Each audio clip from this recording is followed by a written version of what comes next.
All right, back into customs after a week of playing only the weekly pack, and yeah, it's a bit of a rude awakening. It's you forget just how rough it is, and it's only gotten worse due to the infinite. Now, I'm sure everyone has seen it at this point. There already was an infinite in the game with Tapir, Oyster, and Pteranodon, but the new Wolf Infinite is so easy to do. Unfortunately, that means everyone is doing it. And so when you get to turn 11 plus, at any moment you can face an instant 50-50 shot team, or just another team that's used the infinite to get an incredibly strong lineup without playing normally. But in order to make some videos, we're going to have to just persevere. I'm sure it's going to get patched sooner rather than later, and it's only a couple of weeks until the Unicorn Pack comes out anyway. So the team I'm trying to do today is based on a suggestion from Crocs Are Nice. I think every suggestion Crocs has made has ended up as a video because usually they're just amazing suggestions. And this one was quite simple. It was another free-form suggestion, and the idea is to try and make an interesting team using Poodle. Now, most of the scalers generally feel like kind of dead ends in terms of creativity. Maybe some of them, Husky, there is some kind of limitation to play around there. With Poodle, the limitation is that you can only have one pet from each tier if you want to get the maximum number of buffs. So since the video is focused on Poodle, we're going to try and do that. We're going to try and make sure that we only have one pet per tier.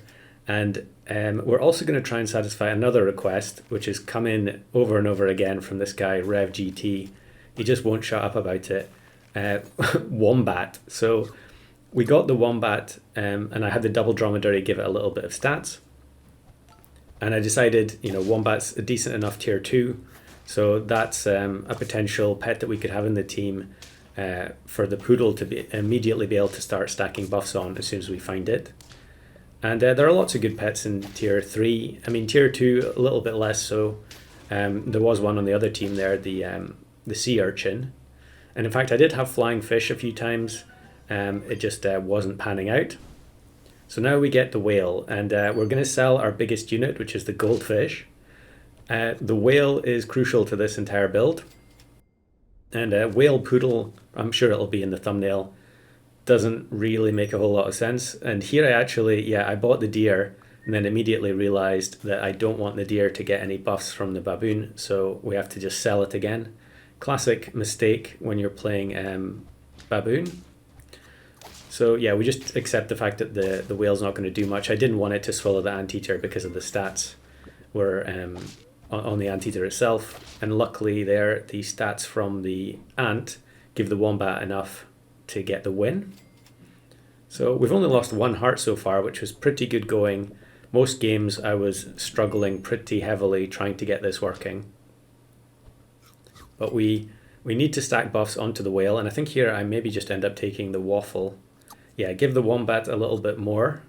It's only a level 1 though. There were a few games where I already had, a high level wombat at this point, but for whatever reason it just hasn't panned out. We haven't found the chocolates or crows, and I think here again the ant is going to help us out.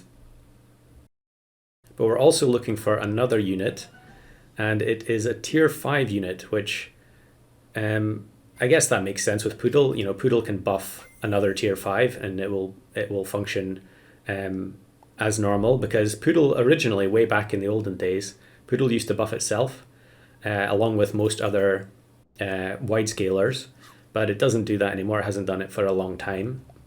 So if I have another tier 5 in the team, the Poodle will buff it. Now here we end up, are we going to scrape the, yeah, we're actually going to win because of the baboon coming out of the whale. So yeah, the idea here is to have lion in the team, and lion will not work if we have another tier 5. However, as long as the whale's attack is higher than the lion's, then we can have the whale swallow the Poodle and it will not count towards the lion's ability. So it functions just the same way as if you're playing with swordfish. If you have a swordfish in Star Pack, and the lion is on the same team as the swordfish, it will still work as long as the swordfish goes first. Unfortunately here, infinites notwithstanding, there are also some pretty grotesque teams in general, just in customs. So there's the classic starfish manta ray spam. But hopefully we should be able to get close enough to a victory before we face 4 or 5 of those teams in a row. And I'm taking the lion closer to level 2 because that's a big injection of stats, as long as we don't find it, but we do find another wombat. So yeah, still looking for the poodle. This is kind of an unusual team here with the double grizzly bear. I guess they've done some kind of a stat transfer here. Also a classic issue in customs is that you just constantly face teams like this where they've sold Tamarin or frog swapped onto a tier 6 on turn 9, 10, 11. But grizzly bear is not one of the most egregious, so to be fair to them, it wasn't that big a deal. Still looking for poodle. Most of these games, I felt like I absolutely had to get the poodle to level 2 or 3 almost immediately to have any kind of chance. And there was actually a game where I got level 2 poodle, level 3 poodle rather, basically in the space of 1 or 2 turns. It was just ridiculous. And yet, because it was the only scaler on my team, I still lost. It's just, it's kind of a shame really that that's the state of the game at the moment. But I think once Unicorn Pack comes out, more people will just be experimenting with different teams, and it kind of ends up being a bit of a reset in terms of custom packs. So actually here we do finally get the poodle. I was about to put Mammoth in again. Now the risk here with the poodle only being 2 health is that you can be sniped by just about anything. But fortunately here we actually get a benefit from people trying to run the infinite.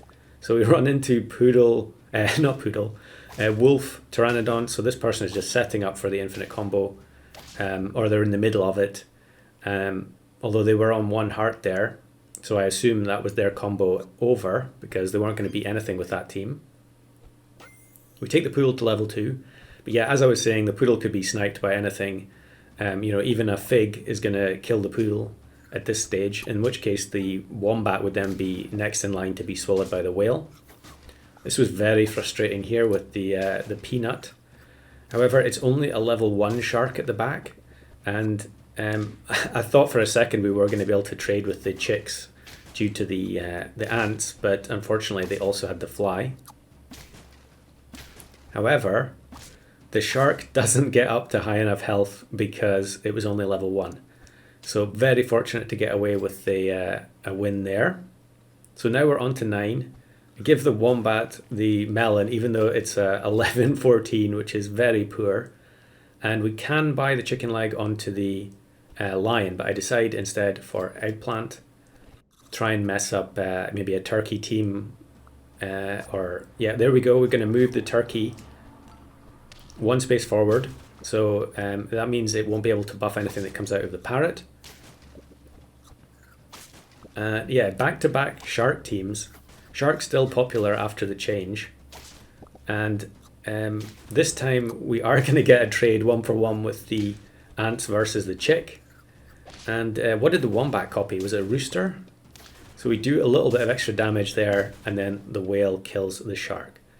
So I hope that satisfies Croc's suggestion, trying to do something a little bit different with Poodle. Now here is one of the bonus clips, and I'm not sure which run this was, but here you can see I've got the stork for insurance in case the Poodle gets sniped. And here we go, someone who has almost definitely done the Wolf Infinite. Now you can get 50-50 shop normally by turn 15, but the fact that they also have Peanut, they also have equipment on everything, and it's also Armadillo, which just isn't a very good unit. I think it's pretty likely that's a Wolf Infinite team.